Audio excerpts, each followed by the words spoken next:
नाज़रीन ग्रामी अस्सलामु अलैकुम वरहमतुल्लाहि ताला वबरकातुहू। उम्मीद करते हैं कि आप तमाम हज़रात बख़ैर व आफ़ियत होंगे।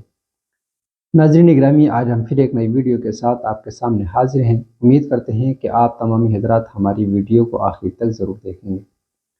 नाज़रीन ग्रामी, ये जो स्क्रीन पर आप तस्वीरें देख रहे हैं, ये वही लोग हैं जिनके ताल्लुक़ से हम बारहा आपको बताते आ रहे हैं, जिसमें से एक तारिक मसूद हैं, दूसरे इंजीनियर मोहम्मद अली मिर्ज़ा हैं। तो सबसे पहले मैं आपको इनकी एक क्लिप दिखाऊंगा तारिक मसूद साहब की, उसके बाद में दिखाऊंगा आपको इंजीनियर मिर्ज़ा साहब की। इनका क्या कहना है कब्र वगैरह के ताल्लुक़ से, ये कुछ कहना चाहते हैं। पहले आप उसको सुनें, उसके बाद आगे बात करते हैं। तो पहले इस वीडियो को देखें। बात के बाद रोज़ाना कब्रिस्तान जाना। मेरे वालिद को इनके इंतकाल को 8 महीने हो गए हैं। मैं रोज़ाना कब्रिस्तान जाता हूँ, वहाँ जाकर सूरह यासीन वगैरह पढ़ता हूँ। तो क्या रोज़ाना वहाँ जाना बिदअत है? बहुत से लोग इससे रोकते भी हैं। यूनुस साहब इंडिया से।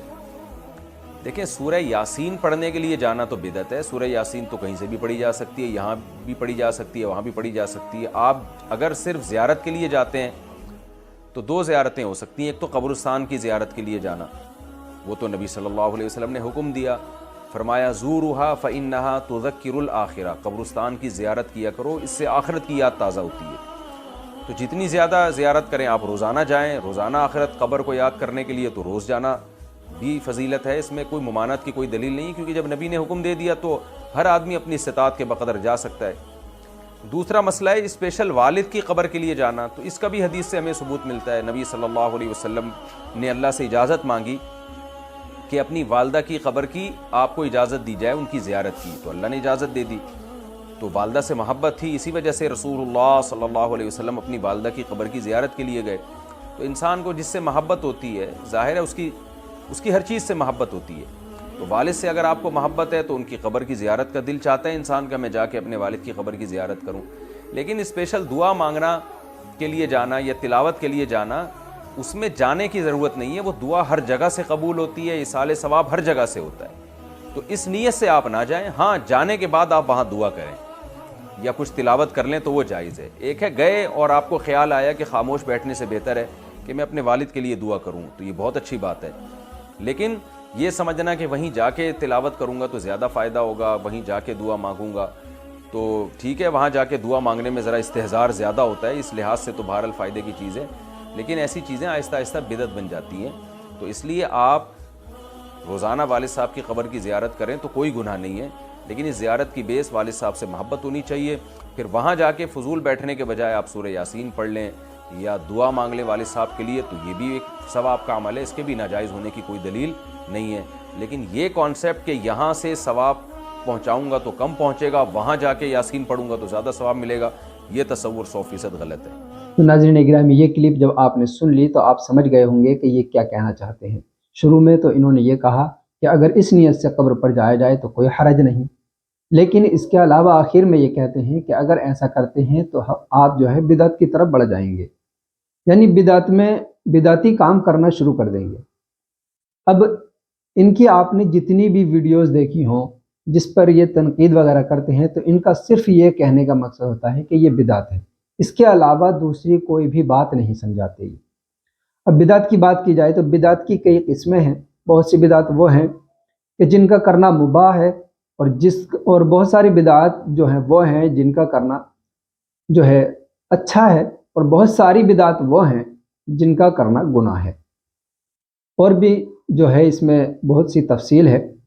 खैर, मैं आपको जो है ख़ास बातें बताऊं बिदात के ताल्लुक़ से, मैं इतना कहूँगा कि देखिए, सबसे पहली चीज़ जो है, बिदात उसको कहते हैं कि जो हुज़ूर अलैहिस्सलातु वस्सलाम के ज़माने में ना हो।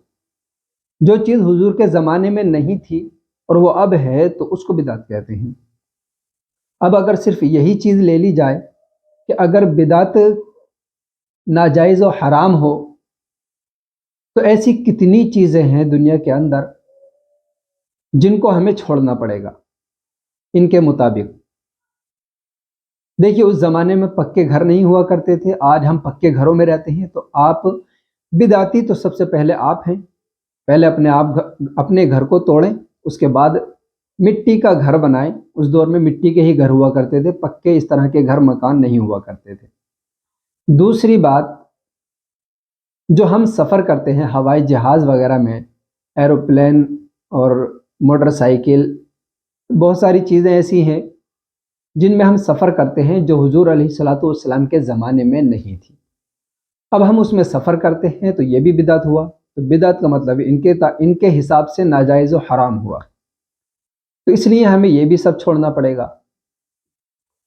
تو خیر، میں زیادہ نہیں بتانا چاہوں گا، آپ خود سمجھدار ہیں، آپ خود حساب لگا سکتے ہیں کہ یہ کیا کہنا چاہتے ہیں اور آپ کو کیا کرنا ہے۔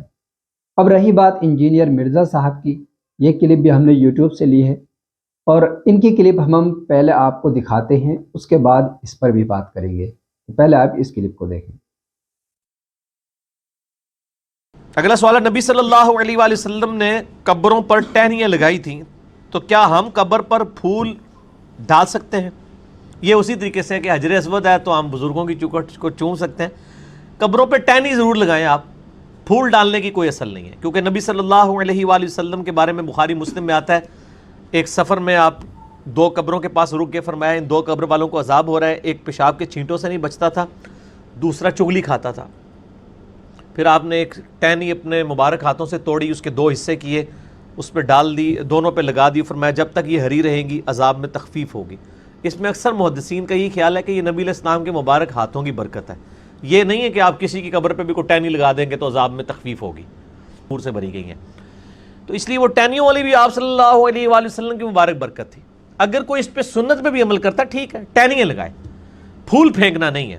یہ تو بالکل فضول خرچی کر رہے ہیں، جا کے ایک پوری انڈسٹری پھولوں کی بنا لی ہے آپ نے، وہ خریدتے ہیں اور پھر ہر شب رات کے اوپر ریڑیاں لگی ہوئی ہوتی ہیں، عید کی راتوں میں ریڑیاں لگی ہوئی ہوتی ہیں، تو ٹہنی تو مفت مل جاتی ہے میرے بھائی، کہیں سے بھی کاٹیں۔ اور بلکہ جب مردے کو دفنایا جاتا ہے اس وقت بھی اس کے سرانے کی سائڈ پہ کوئی لوگ عموماً ایک لکڑی اور ٹہنی گاڑ دیتے ہیں قبر کی نشاندہی کے لیے، وہ جائز ہے۔ جی، اب آپ نے یہ کلپ دیکھ لی، ان کا کہنا یہ ہے کہ قبروں پر پھول ڈالنا بالکل جائز نہیں، کیونکہ اس کا جو ہے حدیث میں کوئی ثبوت نہیں ہے۔ ٹھیک ہے، لیکن انہوں نے اتنا بتایا کہ یہ حدیث شریف میں آیا ہے کہ حضور علیہ الصلاۃ والسلام 2 قبروں کے قریب سے گزر رہے تھے، حضور نے جو ہے ٹہنی لگائی، ان 2 قبروں پر عذاب ہو رہا تھا، ٹہنی لگائی، اس عذاب میں تخفیف ہو گئی۔ تو یہ کہتے ہیں کہ اگر آپ سنت ادا کرنا بھی چاہتے ہیں تو صرف ٹہنی لگائیں، اس کے علاوہ کچھ نہ کریں، کہ یہ جو ہے آپ کا خاصہ نہیں ہے، یہ حضور علیہ الصلاۃ والسلام کا خاصہ ہے کہ حضور نے ٹہنی لگائی تو وہ عذاب میں جو ہے تخفیف ہو گئی، یعنی آپ کے ٹہنی لگانے سے یا پھول ڈالنے سے مردے کو کچھ بھی نہیں فائدہ ہوگا۔ تو سب سے پہلے میں آپ کو یہ بتا دوں کہ حضور علیہ الصلاۃ والسلام کا یا صحابہ کرام کا کوئی بھی کام کرنا جس سے انہوں نے منع نہ کیا ہو، وہ سبق ہے امت مسلمہ کے لیے، اور ہم سے کہا بھی یہی گیا ہے کہ اگر آپ جنت میں جانا چاہتے ہو تو اپنے جو ہے رسول کا اور رسول علیہ الصلاۃ والسلام کے صحابہ کا طریقہ اپناؤ۔ اب ہم جب ان کے طریقے پر چلیں گے تو ٹھیک ہے، چلو ان کے کہنے کے مطابق ہم نے ٹہنی لگائی، اب اگر پھول ڈالے، پھول ڈالنے کے بعد اس میں کون سی ایسی کراہت والی بات ہے کہ جو ناجائز و حرام ہو گیا؟ حضور علیہ الصلاۃ والسلام نے احادیث مبارکہ کے اندر کسی ایک حدیث میں بھی اگر یہ فرمایا ہو کہ پھول ڈالنا قبر پر ناجائز و حرام ہے یا بالکل جائز نہیں ہے، تو آپ ایک بھی حدیث دکھا دیجئے۔ جب اس چیز کی کوئی نفی کی ہی نہیں گئی، نہ حضور علیہ الصلاۃ والسلام نے کی، نہ صحابہ کرام نے کی، نہ ائمہ مجتہدین نے کی، بہت سارے اولیاء کرام گزرے، بہت سارے علماء کرام گزرے، کسی نے اس کی نفی نہیں کی، تو آپ اس کی نفی کیسے کر سکتے ہیں؟ اور کسی بھی امر کو ناجائز ہونے کے لیے اس کے لیے دلیل ہونا ضروری ہے۔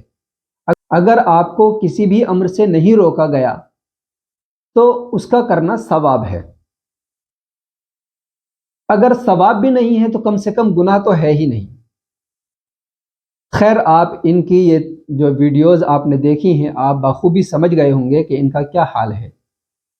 کسی کہنے والے نے کہا ہے کہ خدا جب دین لیتا ہے تو عقل چھین لیتا ہے۔ خیر، اللہ تبارک و تعالی ان سب کو ہدایت عطا فرمائے اور ہم سب کو نیک اعمال کی توفیق عطا فرمائے۔ اللہ تبارک و تعالی ہماری دعاؤں کو قبول فرمائے۔ السلام علیکم ورحمۃ اللہ وبرکاتہ۔